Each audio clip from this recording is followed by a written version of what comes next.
सबको जय मसीह की। எல்லாம் நல்லா இருக்கிறீங்க நான் நம்புறேன் நான் விசுவாசிக்கிறேன் मैं विश्वास करता हूँ कि आप सब ठीक होंगे। இன்னைக்கு இந்த வீடியோ மூலமா உங்களை பார்ப்பதிலே சந்தோஷம் आज इस वीडियो के द्वारा मैं आपसे बात करने में आनंदित ஒரு हूँ சின்ன காரியத்தை இன்னைக்கு உங்களுக்கு இடத்துல பகிர்ந்து கொள்ள வந்திருக்கிறேன் और आज भी मैं एक छोटा सा विषय आपके बीच में बांटने आया हूँ। சோம்பேறியா இருக்காத आलसी ना बने, சோம்பேறியா இருக்காத आलसी ना बने।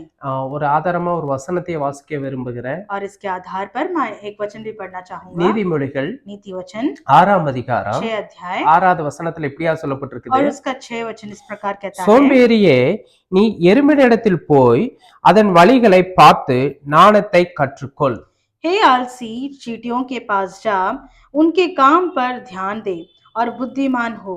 எறும்பு எல்லாரும் பார்த்திருப்பீங்கன்னு நான் நம்புறேன் आप सब ने चींटियों को देखा होगा। எறும்பு பார்த்திருக்கிறீங்களா क्या आपने देखा है कभी? எறும்பு பாத்தீங்கன்னா அதனுடைய வேலையை சரியாக செய்யும் और चींटियां जो हैं अपने पास जो भी काम होते हैं उन्हें बहुत ही सही से करता है அது சுறுசுறுப்பா இருக்கும் और वो बहुत उत्तेजित रहता है நீங்க பாத்திருக்கீங்களா அது குட்டியா இருக்கும் और वो बहुत छोटा दिखता ஆனா है ரொம்ப ஆக்டிவா இருக்கும் पर वो बहुत ही ज्यादा उत्तेजित होता है சோம்பேறியா இருக்கவே இருக்காது और वो कभी भी आलसी जैसा नहीं रहता। அந்த எறும்பு பாத்தீங்க அப்படின்னா और उस चींटियों को देखे तो हम கோடை காலம் வருவதற்கு முன்னதாகவே और ठंड का समय आने से पहले ही என்ன பண்ணும் அப்படின்னா और वो क्या करता है அதன் இரைகளை தேடி और वो अपने भोजन को கரெக்டா பாத்தீங்க அப்படின்னா கோடை காலம் வருவதற்கு முன்னாடி அதெல்லாம் சேர்த்து வச்சு கோடை காலத்துல அதை சாப்பிட்டு திருப்தி அடைந்திருக்கும் और ठंड से पहले ही अपने सारे भोजन को इकट्ठा कर कर जो है वो समाप्त कर देता है ताकि वो ठंड के समय में अपने उस भोजन को तृप्त खा पाए।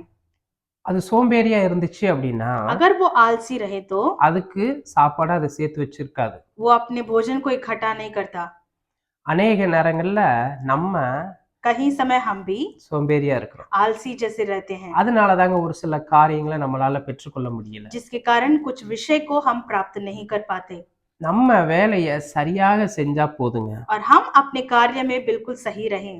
அந்த இடத்துல எறும்பை பார்த்தா நமக்கு ஒரு என்ன பண்ணணும் அப்படின்னா ஒரு உற்சாகம் வரும் और हम चींटियों को देखकर हम उत्तेजित होने पाए। சாலமோன் தான் இந்த வசனத்தை எழுதியிருக்கு और इस वचन को जो है सुलेमान ने लिखा है சாலமோன் உங்களுக்கு தெரியும் ஞானத்துல சிறந்து விளங்கின ஒரு மனுஷன் और सुलेमान जो है हम सब जानते हैं कि वो बहुत बड़ा ज्ञानी था அவர் எழுதின இந்த வசனம் और उसने इस जो है वचनों को लिखा है நம்ம எறும்பை போல சுறுசுறுப்பா இருக்கணும் और हम चींटियों के समान उत्तेजित रहने पाए। நீங்க எறும்பை போல சுறுசுறுப்பா இருந்தீங்க அப்படின்னா अगर आप भी इन चींटियों की तरह बनते हैं तो அதுக்கேத்த பிரதிபலனை நீங்க கண்டிப்பா பாப்பீங்க उसका प्रतिफल आप जरूर देखोगे கர்த்தர் அதுக்கேற்றவாறு ஆசீர்வதித்து உங்களை பழுகி பெருக பண்ணுவார் और परमेश्वर आपके कार्यों के लिए परमेश्वर आपको आशीष करेगा।